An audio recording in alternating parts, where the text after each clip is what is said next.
Unclick that.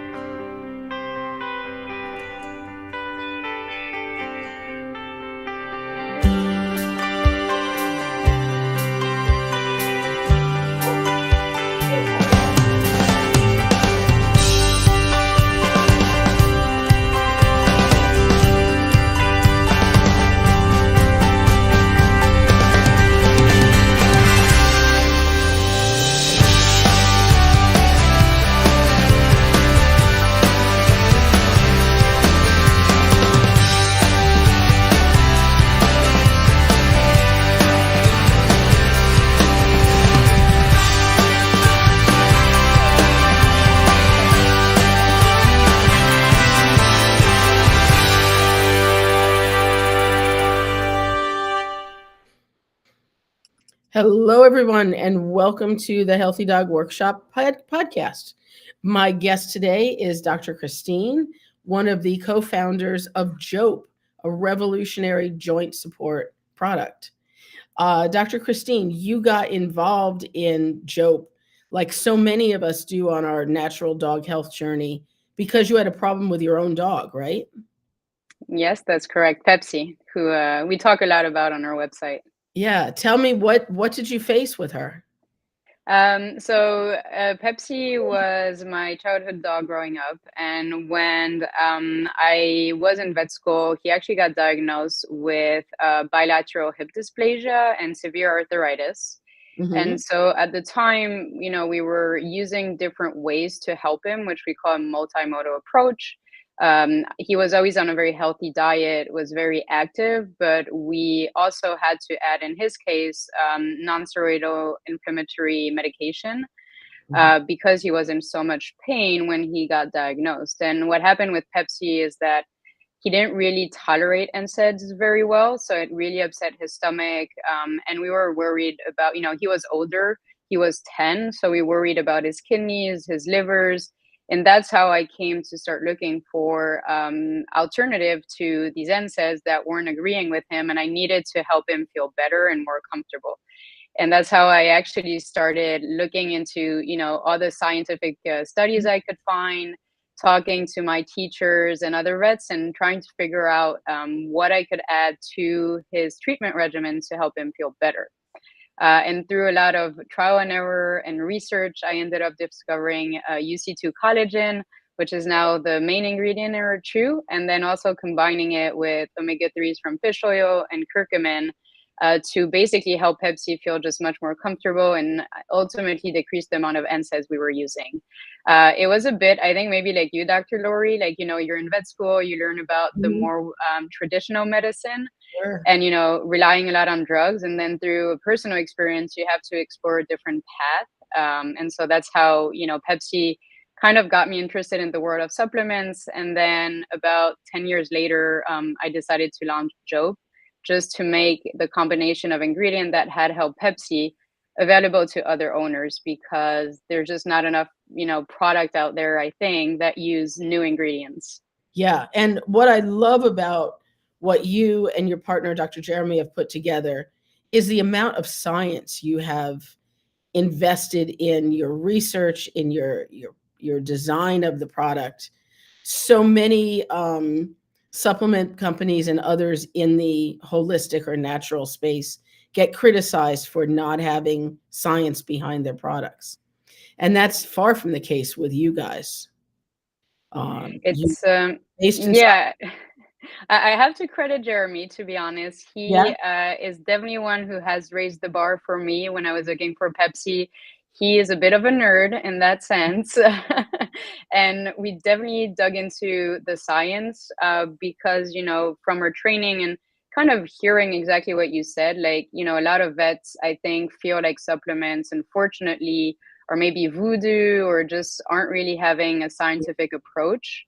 And we didn't want to prevent this from making products that have benefits and are more natural and easier on the body to be available to veterinarians and to patients as well. And we read a lot of studies, and Jeremy especially digs in very deep into them too. Yeah. And, especially the combination of products. There are a number of supplements you can go out and buy 1,000 milligrams of glucosamine. But you can also go buy a product that has 15 different things in it Yes. at, 10 milligrams or 5 milligrams, very small amounts. And, I appreciate that there is synergy between certain ingredients, but when it's the kitchen sink, that doesn't make sense to me. And you've avoided the kitchen sink, dumping We 20 things in there. Yes, and that's actually something, we agree with you a lot is that if you put everything in there, first of all, you don't know how ingredients are going to interact together necessarily. They could, have synergies, meaning work better together, but also can be kind of not working as well. So, how would you say that? Have negative effects? Yes. Or cancel each other out, or Correct. Yes. Can not be stable in combination. Yes, and the other concern too is when you're using sorry, I was using my English a little bit. I just spoke to Jeremy before, who's French, because we are from France, and so I sometimes I need a little bit of a transition period. Oh, But the the other also, thought we were having is that when you're putting everything together, usually these combination with too many ingredients, they don't have any therapeutic dosing. So they're not putting enough of what you actually need. And the dosing is actually very important when you're talking about efficacy and ensuring that you're giving the dog or cat what they need to feel better. And so precise dosing is also very important. And we were very careful with that as well. yeah. And, where is your product produced? Where are your production facilities? So we manufacture everything in the US. We chose an NASC and a GMP compliant facility. So Mhm, very careful, and we go to visit them very often. Honestly, it's spotless. It's we could eat on the floor, mhm. and we love working with our manufacturer. We don't own the facility, but we've chosen them very carefully, and we wanted to make sure shoes were made in the US too. Yeah, and it's important for everyone to recognize that most times the brand does not own the production facility because it's too expensive and impractical. A Yes, lot especially when you're young and starting. Yeah, how long is this, like, year 3 or so, year 4? I mean, not counting As COVID. So actually, you're right. It's been year three because we took about 18 months to formulate the product, Mhm, looking at over 85 studies, then deciding on the precise dosing that made the most sense based on the studies, combining the ingredients. So it did take us 18 months to formulate, mhm. and we've been in business and selling the product for about a year now. So we're coming on 1 year of actual having Jope be available to the public. So you are indeed a very young company. Yes, Um, we're still very young and growing fast though, so we're very excited. and right now, Jope is your and remind everybody what Jope stands for. Yes, so we get the question often. Jope stands for Joy of Pets, because as two veterinarians, we really wanted to create a company that was going to show that we care a lot about, basically helping dogs, but also through helping our dogs and cats, helping humans, because there's a real bond between, our pups or our cats and us. And so by calling our company Joy of Pets, we felt like we were really acknowledging this special bond and showing how much we really care about, our customers, furry or two-legged. Yeah, yeah, absolutely. And we've got 2 questions here that are kind of, uh, the flip side of each. I'm gonna pop one on the screen here. Um, Tanya asks about an older dog, uh, Hmm. and this dog has hypothyroidism and protein-losing nephropathy, and is it available in Canada? So, okay, very good question. So, generally speaking, we chose our ingredients to be safe to use for all dogs and regardless of their actual medical condition. And I can send the ingredient list, but we have 9 inactive ingredients that we chose very carefully, and then 3 active ingredients, which, to our knowledge, and we do a lot of research, we haven't found any contraindication for any type of diseases or medication a dog might be taking. So I would say it's likely fine. We always just, recommend checking with a veterinarian, because it's always hard when you have, like, this is just a sentence with, I don't know the full medical history. Do they have food allergies? Is there anything else I need to know? But generally speaking, you can give Jope with any other product, supplement, or medication, regardless of a specific condition your dog has. And I think you should just check with your vet. But so far, it's seemed that it's a very easy to use product, and we are available in Canada. We just ask for people to cover the shipping costs, which are a bit more expensive than in the US, and it can be ordered on our website directly too. Perfect. Perfect. And then on the flip side, Michelle asked, would you recommend this for a young, healthy dog? Let's, can we dive in for a few minutes on the proactive use of joint support, say in the large breed, high risk dog, or in the performance agility working dog? Yeah, and I think that's actually a very good and thoughtful question. You want to think about joint health really early on, because once the joints are not healthy anymore, it's usually too late. And arthritis or any other joint disease are generally going to be progressive. So you actually want to be very proactive. And the reason we chose UC2 as well, which Dr. Lori, you probably know, but I'm sure our listeners might be interested, is that it's the only ingredient that I know about in the joint supplement space that actually has a study that was done in 2021, and that concluded that it was beneficial for young healthy dogs and Mhm. improving performance. So they made these dogs, they did a study, they looked at the performance of athletic golden retrievers.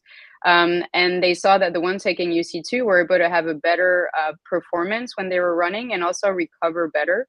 And they look at inflammatory markers called interleukin 6, and they saw that they were decreased in dogs that had UC2 supplementation for 30 days. So there is a benefit that was shown in this study. And dogs, you were talking earlier, Dr. Lori, about, larger breed dogs or dogs that are very active. These dogs are more at risk of having joint issues. And so it is better to start them early on joint supplements as a preventative measure, which means that you're going to help keep the joint healthier longer. And so you can start as early as 6 months of age for these larger breed dogs. And if you have, a smaller breed dog too, like maybe our Frenchies or Corgis, you can start them at like around 12 months of age too, very, very safely. And just be careful of the supplement you choose. Make sure you're choosing it based on specific criterias, and, potentially check in with your vet as well to make sure they support it. Yeah. And I think people forget the little dogs. Yeah. They're like, oh, the Rottweiler, yes, started on joint support. But yeah, corgis, those little legs, and Frenchies, Bostons, the upright shoulder, Yes. sometimes straighter in the rear. All these dogs are at risk. And a lot of them are very active dogs, even though they're small dogs. Yeah, my brother actually has a little Frenchie. He's called Chi-Chi, and he jumps like there's no tomorrow. He's Oh, yeah. crazy. Yeah. And, when you meet Frenchies, I think Frenchies are like the personality, Frenchies and pugs, Yeah, the personality breeds. If they were high energy. high energy and, they're a lot of charisma and personality. If Yeah. they were healthier, I might have one, but the ones we see here, or the ones I see at the clinic, often have multiple medical problems, including musculoskeletal problems. Yeah, I always feel bad for them. They're so adorable, and I'm like, oh, but we have so many things that, Yeah. we need to be careful about. So, Mhm. but we have a lot of Frenchies that are using Jope, and so far seem to be going really well. So we are excited. And I think it's important, any dog really, like my opinion and my experience with Pepsi is that once mobility goes, it's so hard to see your dog suffer, like literally not be able to get up, not being able to, go to bed where they used to go, not able to, it's heartbreaking. And I'm like, if there's even a slight chance I'm gonna delay the time where this happens or make it not as hard, like I will take it any day. So I'm a big proponent of starting early, especially when you're using a product you feel really good about. Yeah, yeah. And so what is, I'm gonna say mechanism of action, for lack of a better term, of the collagen in contrast to, say, glucosamine or chondroitin or any of the things that people might traditionally think of as joint support? Yeah, and that's a very good question. I mean, also it's important to know that there's about 85% probably on the joint supplements on the market that are made with glucosamine and chondroitin.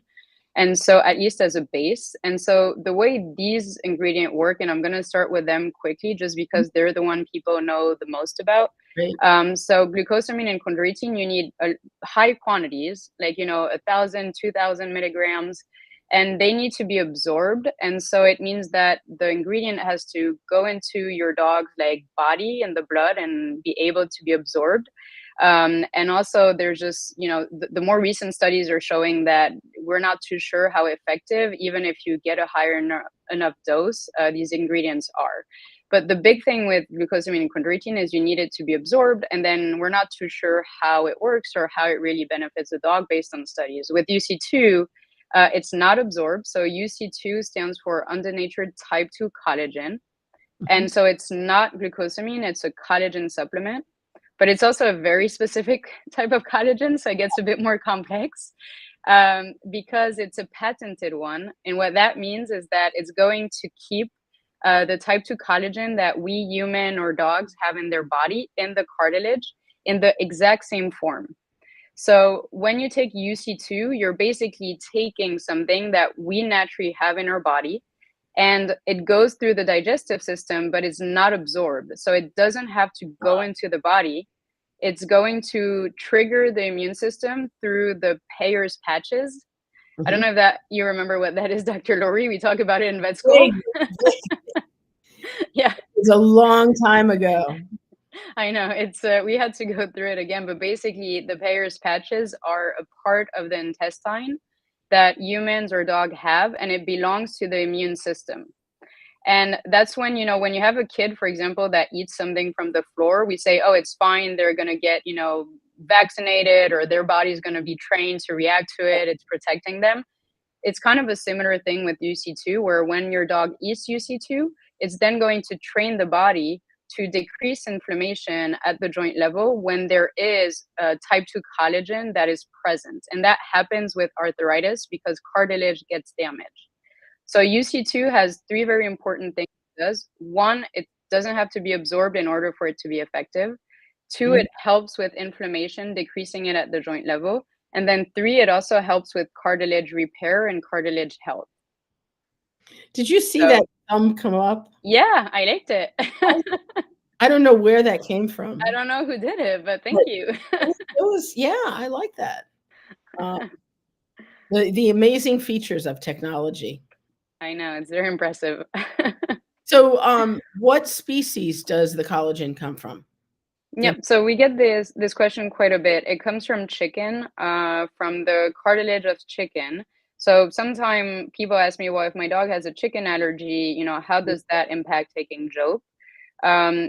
Our thought is, and we asked the manufacturer of UC2, is that if it's not absorbed, there shouldn't be any reason your dog is going to react to it, because again, it's really just going through. And also because type 2 collagen is such a specific type of protein, it's not actually found in big quantities at all in meat. So in the meat, usually there's a specific type of protein, which is not type 2 collagen, that is going to create sensitivity to it. So overall, like, we have a lot of people with dogs that have known chicken allergies, and they seem to be doing fine. But I do think it is, to the pet parents' discretion and veterinarians' discretion too, to see what they feel comfortable doing and trying it, or, just deciding to go a different route. Right, right. And what about, you mentioned you have omega-3 fatty acids. Yes. What is the source there, as many people are interested in the allergy component of that department? So it's fish oil from anchovies, and there's no actual protein in the oil. It's really just purely the oil. So even if your dog has a known allergy to fish, again, there's no protein, and generally protein is what triggers allergies. Right. I think actually only nothing. I don't think anything else can trigger allergies. Right? Or do I need to go back to vet school? I think it's proteins. I I don't know. I think of I, humans that are allergic to nuts and things like tomatoes. Uh, I don't know if it'd be the protein in tomatoes or in some nuts, it certainly could, but nuts. Yeah, protein and fat. yeah. Um, what are the common tree nuts, under the ground nuts, tomatoes?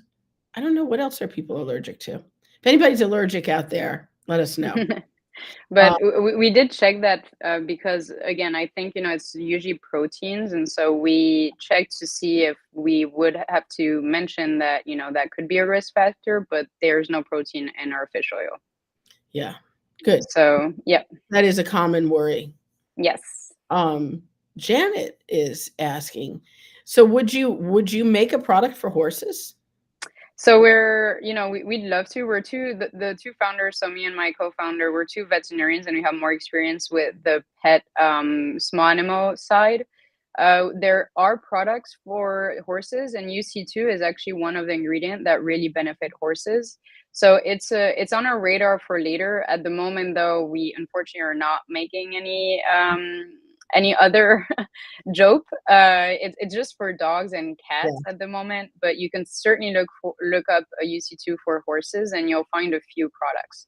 And maybe one day Jope. I don't want to make promises I won't be able to hold. yeah, yeah, absolutely, and, I mean, I think most horse supplements are either liquids or powders. Yeah. So, that would be a different format. Oh, Finn asks, "Are there proteins in pollens?" Now we're going down a whole digression Yeah, and here. also I think there's different type of allergies if I remember right. Like there's protein Therefore allergies, but there's also right like it's not just one type. So yeah, and pollin I think are like live. They're live. yeah. How So do you call that?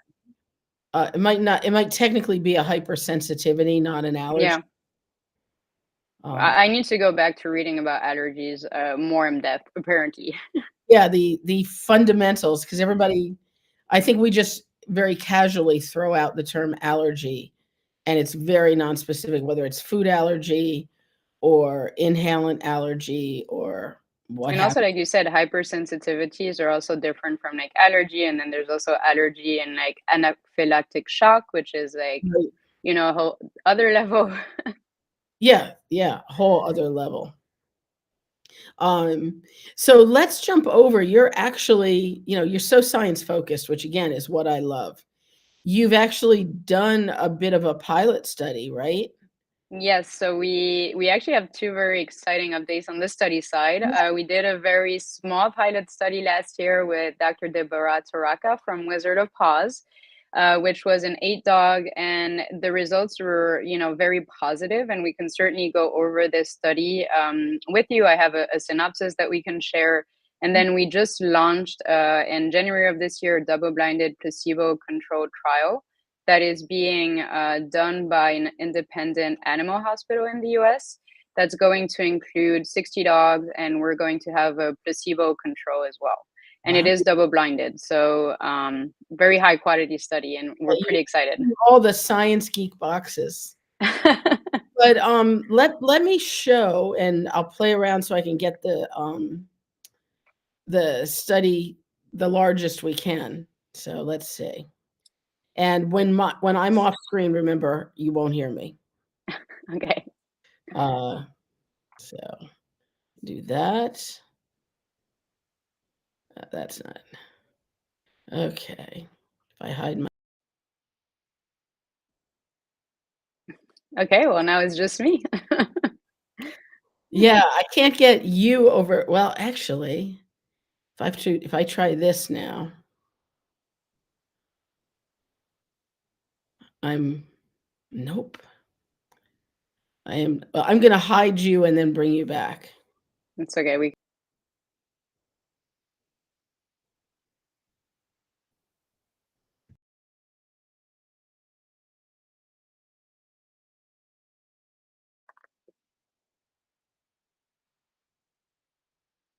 Okay, I'm back. There, I And did it. you're back. Oh, I did it. everybody's here. This is very We're all here. impressive. So this is the preliminary or pilot study that you did with Dr. Deb. Yep, correct. So that was a study we did to give a bit of context. Maybe Dr. Deb was one of the first person, that has an amazing following, is absolutely brilliant and very well recognized in the space. And she spoke to us, and I think saw we were really passionate and had something different. And so she very kindly offered to do a small pilot study, just so we would have a stepping stone to do this bigger study we just launched, and give us some ground for just knowing what we were going to get ourselves into and evaluate our product with this pilot study. So the study was conducted over 90 days, and we enrolled 8 dogs. They were all working with Dr. Deb, doing physical therapy, and they were given during the course of the study only Jope. So some of them were on supplements before, but they were transferred over to Jope, and then 2 dogs were not taking any supplements. They continued doing their usual kind of physiotherapy workout regimen. So we Right. didn't change anything. They kept the same diet. The only real change that they had was switching from one supplement to Jope, or from no supplement to Jope. Any questions so far, Dr. Laurie, or we're good? Keep going. Yeah. Okay. So all the dogs were between 2 and 10 years of age, I believe. It's written exactly somewhere here, but basically we tried to, have dogs that were overall healthy, and not too young, not too old either. And we looked at different parameters to assess their progress. So we did measurement at day 0, day 30, day 60, day 90, and we had Dr. Deb do a physical exam on the dogs. She also have what we call a ground force plate, or a dynamic mat. Right. So it's basically a very, very long yoga mat. You probably can explain this better than me, Dr. Laurie, but it has a very long mat. There's captors under it, so you can detect movement and also measure weight bearing on the different limbs. And so you have the dog walk on it, and you can measure how much pressure they're putting on their joints, and also how big their movements are. Right. And this is like a semi-object. It's actually an objective way, sorry, to measure improvements, because if a dog is painful, they're going to have smaller steps, and they're also not going to put as much pressure on their different joints or different limbs. But when they feel better, they're going to have a bigger gait. I'm doing the movement at the same time. And they're also going to be able to put more weight on their limbs. So we looked at the improvement over time.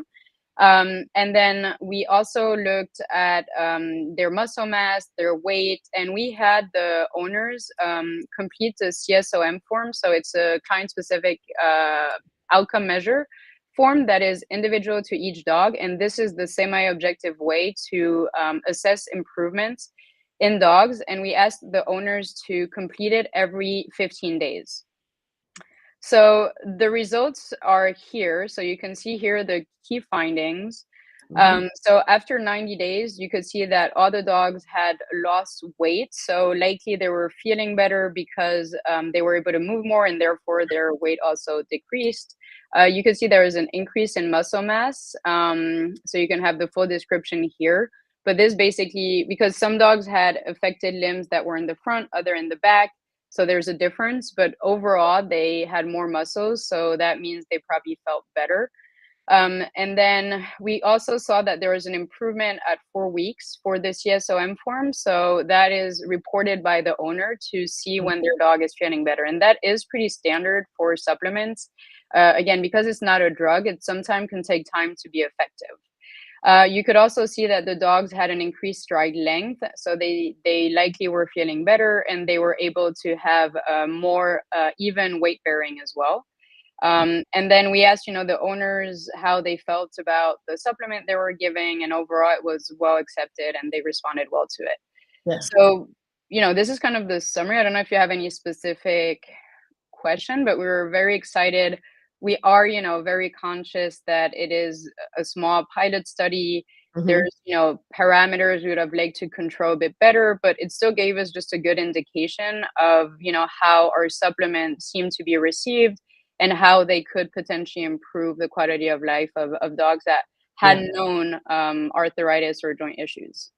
Yeah. Yeah. I mean, I love this. And the big study has 60 dogs, you said. So Yeah.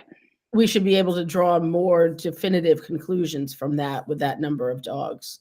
Yeah, that's the hope. The thing that is, we still don't know if it's going to be enough. We hope so, but because there's a very high placebo effect, we're hopeful that 60 dog is going to be enough. We did calculation that says from a statistical standpoint, it should be. Yeah. But we're just hoping that it will be. But at least we'll be able to have more data to see, improvements and get a better picture as well. Sure. Well, and I think with them doing force plate analysis, Yeah. I mean, that's going, yes, the owner's going to think the dog is better, placebo effect. But, when you can measure how much weight or what percentage of the dog's weight is being carried by each limb, that's pretty hard and fast data. And when you see a change on that, I think it's pretty incontrovertible. Yes, agreed. That's why we're really, that was the reason we also chose UC2 collagen, omega-3s, and curcumin because they have studies using ground force plate. Yeah, And so that's why we wanted to include it for our study as well, because it does give us an objective way, like you're saying, to, see if the dog is feeling better. So much more credibility and a more robust study with that. without a doubt, because Mm, owner interpretation, even veterinary interpretation, always subject to placebo effect. And if the dogs are coming in the office, just becoming adrenalized coming into a clinic. yeah. And Going, also what I forgot to share, sorry, I'm but this is what the CSOM form looks like. So basically when so this is the form that the owners filled out, and you can see here that when it's higher number, it means the pup is less comfortable, and with time it goes down. But sometime, there is, because arthritis is progressive and you're going to have flare-ups, but also, once the joint is effective, there's really no going back. Sometimes you can have, like, a little plateau, but overall what we saw is that the dogs did seem to do better. Even if you're looking at this one where it went back up, it's still lower than when it started. right. And over time it also seems to be doing better as well.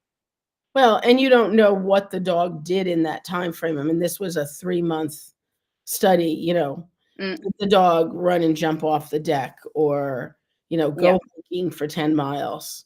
Um, and Mm. that's why you saw that.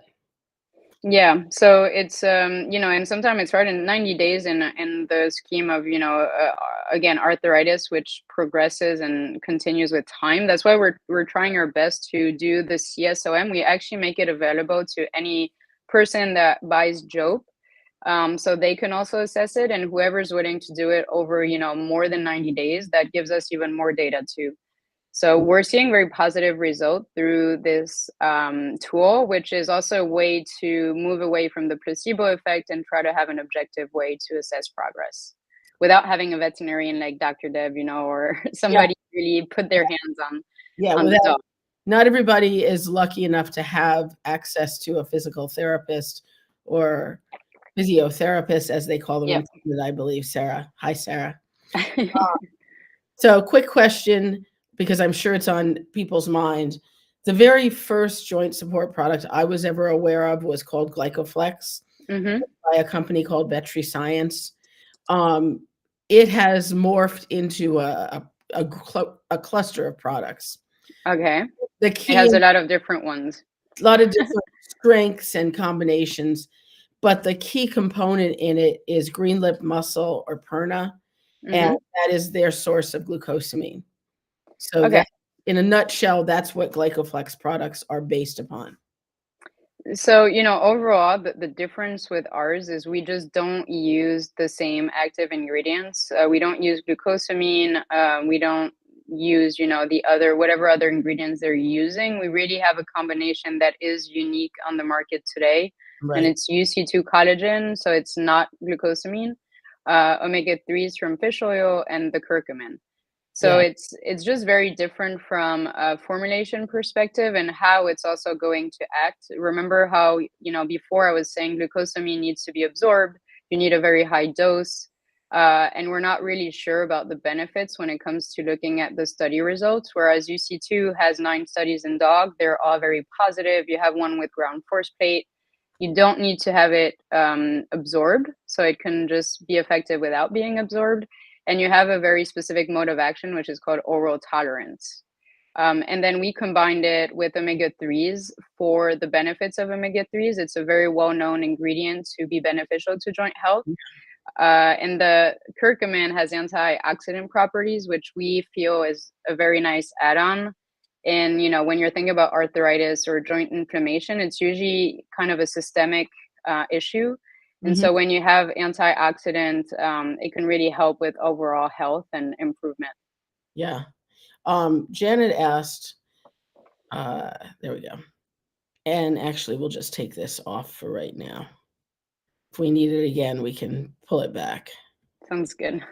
Um, so Janet asks about a lot of owners, especially a lot of raw feeders, are already adding an omega-3 source to their food, either in the form of a fish oil, salmon oil, or in sardines or other small fish. Do they need to make any adjustments if they add Jope to their program? So, Jope does not have, so, earlier we were talking about therapeutic dosing and making sure that you're choosing supplements that have a dose that is going to be scientifically shown to be effective. In the Mhm, case of Jope, the dosing we have that is the same one in study is specifically for the UC2. For omega-3s, we couldn't have the therapeutic dose if you were to use omega-3 by itself mhm. because we have a chew and fish oil is just very oily. Oh, it So would we be did a disaster. yeah, so we did make like a conscious decision to add less than the recommended dose for joint health if you were to only use joint omega-3s from fish oil. Mhm, The idea is that because we have UC2 at therapeutic dosing, when you add the omega-3s, then you're going to have like a complementary mode of action, and together they're helping with joint health. But by itself, the quantity of omega-3s we have is not the recommended dose. So I would say you can give both together. It's nice because they're actually complementary when you talk about mode of action. mhm. UC2 acts through oral tolerance, and then omega-3s are actually helping modulate lipoxygenase and cyclooxygenase, so different. And generally speaking, the dose for joint health, I think, according to the Canine Arthritis Association, is like 100 milligram per kilogram of weight.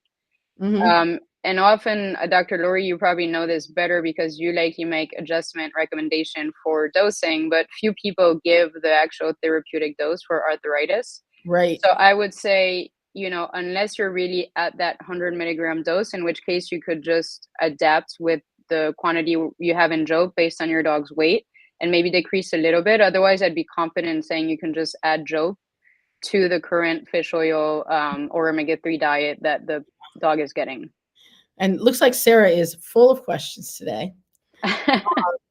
And this is a problem that many supplements and certainly kibble that has added fish oil in it. How do we keep it from going rancid? Because fish oil, depending on various factors and how it's been handled, can start breaking down pretty quickly. Yeah, and that's a very good question. I mean, when it comes in into our manufacturing facility, which we touch base before, they test it for freshness, for safety. So they have a test, and they produce or choose. We test them again, and we bag them, and we have an expiration date. So I think it really depends on how the manufacturing process is done. You do have to add certain ingredients to keep the freshness, and that is where we need to have in our chews like 9 inactive ingredients, Mhm. including vinegar to keep it fresh for longer. And we advise to keep the chews in the bag sealed, if possible maybe in the fridge, and just be careful as to how you store it. The bags contain 60 chews, so you should go through them quick enough that uh, going rancid shouldn't be something that happens. Yeah. I don't think I can guarantee, if you leave them out or if you're not properly caring for them, it won't happen. But then, you can let us know. We Yeah. haven't had that happen. And I generally say, even like with fish oils, yes, keep it in the fridge no longer than a month. You want to use it up in a month. Mm. Kibble, we won't even talk about kibble has fish oil added because it's not the quality that you're using. And the other thing you said that my mind just grabbed onto, inert ingredients. Inert ingredients in any product, I think, get a bad rap because we think they're fillers, they're binders, they're moisturizers, they're whatever, that they're not good. I mean, you mentioned vinegar. Mm. Vinegar is not a bad thing, and in many cases has been proposed as a very healthy sort of thing. So, using inert, meaning not for the, what is the definition in the supplement business? Not for the active purpose of the supplement or something like that. Yeah, inactive ingredients, I think that's how they refer to them. Yeah, But but they do serve a purpose, like when you choose them carefully, which again, we really looked at, what ingredients and why. You do have to add some just because everything can't be fresh for long enough when you're manufacturing, for mhm, just at a bigger scale. So you have to make choices. But I do, agree with you. I think they get a bad rep, but they're also necessary if you don't want to lose, well, your chew to other things. yeah, and I mean, if you think about, not to name any brands, but in the grocery store, there are dog treats that kind of resemble Play-Doh. And, you look at the inert ingredients or inactive ingredients there, and they are all chemicals that are, and dyes and such. Yeah, Mm, those are not good. But some of the other things really can have benefit. yeah, I think I agree with that. Good. It's been my day to not be agreed with. No. Oh, and Can't believe Janet is putting up a blog article from the website. So be sure to Yes, we have a lot of articles on our website. Like we really try to make it educative, sorry. yes. And there's different sections too. So especially in the joint, like just joint space of, treatment and tips and health. And we have a very informative blog post. And Dr. Jeremy writes most of them. So again, he's very passionate. Yes, and super science oriented, or I think Yes, there's a lot of study lesson of the reference. nerd, yeah. We Yes, like he we does a like lot of fact checking. well, that's important because if you're not on top of it, stuff slips through. And I love that you visit your manufacturing plant on a regular basis. I Yeah, worked it's with important. I worked with a pet food company that did some testing and found stuff they didn't like, and when they actually traveled to the plant, they realized immediately what needed to be corrected, and you have to put eyes on Mm. some of these contract manufacturers. They may or may not know that one of their processes is not correct. No, and we wouldn't want to put anything on the market for any person to give to any of their dogs if we didn't feel like we would give it to our dog, or actually if we would eat it. Like you don't do this, Please but we tell me you literally hate it. try or choose. We eat them to make sure they taste good and Mhm. just to know what we're giving. Do not do it, but we feel like we need to know what's going in, and so again, it's part of the diligence, I think, to make sure the product you're putting out is something you're very comfortable with, is the highest quality possible. And we go every like 6 months about to Mhm. visit. That's perfect. So what else haven't we covered here? Take a look at my show notes here. Oh, what are the plans for the future? Do you have any directions that you might be going? Yeah, Generally. so we actually, so we have just one product now because believe it or not, it's a lot of work when you're doing it, very carefully and being very conscientious. But through arthritis, one of the reason we did Jope is because I saw how much Pepsi suffered from arthritis, which is again a chronic debilitating disease. But there's a lot of other diseases that are chronic and also debilitating, and so we really want to address these through supplements. And the idea is we want to play in categories where supplements are going to help improve the quality of life and also help with prevention of any chronic disease, to the extent possible. And I say to the extent possible because we're not looking at drugs, so we can't reverse anything, but we want to support basically any pup or any owner that is concerned about a specific health condition. Yeah, yeah. And there's so many things. I mean, I think of skin and ears. That was all I saw this morning at the clinic. Yeah, Yes. I mean, it goes on and on. When also, digestion and then also weight and like, activity and relaxation, anxiety, all these Oh, things, dental, like there's so many different things. We haven't decided which category we're going to go with next, but what I can guarantee you is that there's going to be a lot of research done. We're mhm. actually doing it right now. So a lot of research, looking at the studies, the data, and again, using the same approach we had with our first product to bring to market something very different, and then doing a study on the product as well. So it's Yeah. gonna be So it's gonna be great. Well, this has been fantastic. I thank you so much for taking the time out of your busy day. I know you're in between meetings and doing all sorts of stuff. always a pleasure. Thank you for sharing, and, oh, and if anybody wants a copy of the synopsis of the pilot study, they can message you through the website? Yes, any email goes actually to me and my co-founder. We do have a team that works with us, but we see all the emails as well. Per So if somebody wants to see the study, we can send the information, and contact at petjope.com is probably the best email. perfect, perfect. Well, thank you so much. Take care, and we will see you soon. Yeah, thank you, Dr. Lori. Thank you, everybody, for joining. It was great. Thanks, guys.